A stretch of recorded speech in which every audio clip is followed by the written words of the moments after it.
Hello दोस्तों, आप देख रहे हो Jolly the test story Sunil Kumar के साथ। तो चलिए बढ़ते हैं आज की इस कहानी की ओर। 23 अप्रैल 2010 रात के 10 बजे। ये वो समय था जब सूरज बस से उतरने के बाद अपने घर की ओर निकल पड़ा कि तभी रास्ते में उसे एक ख्याल आया कि उसे आज अपना फोन रिचार्ज कराना है और साथ ही उसे अपने मोबाइल का चार्जर भी लेना है कि तुरंत उसने पास ही की दुकान से अपना फोन रिचार्ज कराया और एक चार्जर लेकर अपने घर की ओर निकल पड़ा। जब वह अपने गांव के एक टी पॉइंट पर पहुंचा तो उसे एक जमीन पर पड़ी चमकता हुआ कुछ नजर आया। जब सूरज उस चमकती हुई चीज के पास जाकर पहुंचा तो उसने देखा वह एक बहुत ही सुंदर सा लॉकेट है, साथ ही महंगा भी। वह लॉकेट बेहद अनोखा था। सूरज को वह लॉकेट बहुत ही ज्यादा पसंद आया, जिसने उसे उठाकर अपने जेब में रख लिया और कुछ ही देर में वह अब घर पहुंच चुका था। अब तक ज्यादा रात हो चुकी थी और सूरज अब सोने के लिए जा रहा था। तब सूरज सोते समय उसे उस लॉकेट का ख्याल आया और वह अपनी पॉकेट से निकालकर उस लॉकेट को देखने लगता है। लेकिन सूरज अब उस लॉकेट को देखने के बाद बहुत ही ज्यादा उदास हो गया, क्योंकि वह लॉकेट अब पहले जैसा शाइनिंग नहीं दे रहा था। जिस पर अगले ही दिन सूरज उस लॉकेट को लेकर कई सुनारों के पास भी गया कि शायद इसे बेचकर मेरे पास बहुत सारे पैसे आ जाएंगे। सूरज ने उस लॉकेट को जगह जगह कई सुनारों को भी दिखाया, लेकिन किसी भी सुनार ने उसे लेने के लिए तैयार नहीं हुआ। जिस पर सूरज बहुत ही ज्यादा मायूस होकर घर की ओर लौट गया।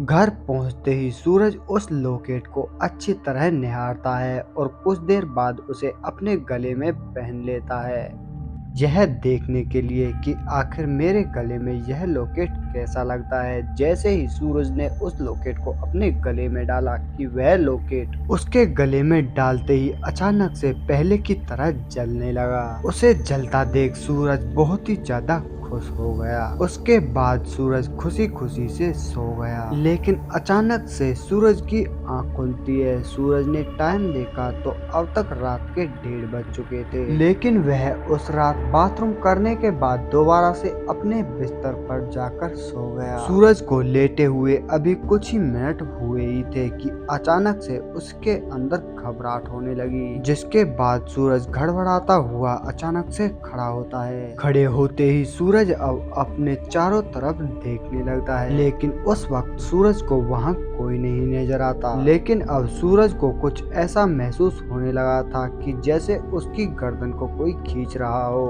देखते ही देखते सूरज की गर्दन अब लटक चुकी थी और वह बिल्कुल अब उसकी सांसें बंद होने ही वाली थी। लेकिन उससे पहले सूरज बहुत ही तेजी से चीख उठता है, जिसके चलते उसके मम्मी पापा उसके पास आ जाते हैं। एक पल के लिए तो वो दोनों उसे देखकर बहुत ही ज्यादा हैरान हो जाते हैं, साथ ही डर भी जाते हैं। लेकिन किसी तरह सूरज के पिताजी उसका वह लॉकेट उसकी गर्दन से निकाल देते हैं। सूरज की गर्दन से उस लॉकेट को हटाते ही सूरज बिल्कुल पहले जैसा ही नॉर्मल हो गया। लेकिन सूरज को अब यह समझने में बिल्कुल भी देरी नहीं लगी कि यह लॉकेट कोई एक आम लॉकेट नहीं बल्कि कोई बुरी शक्ति का लॉकेट है, जो कि मेरी जान लेने के लिए ही आया है। इससे पहले वहाँ कोई और दुर्घटना होती, सूरज उस लॉकेट को आग में जला देता है और उस दिन के बाद सूरज को कोई भी परेशानी नहीं हुई। लेकिन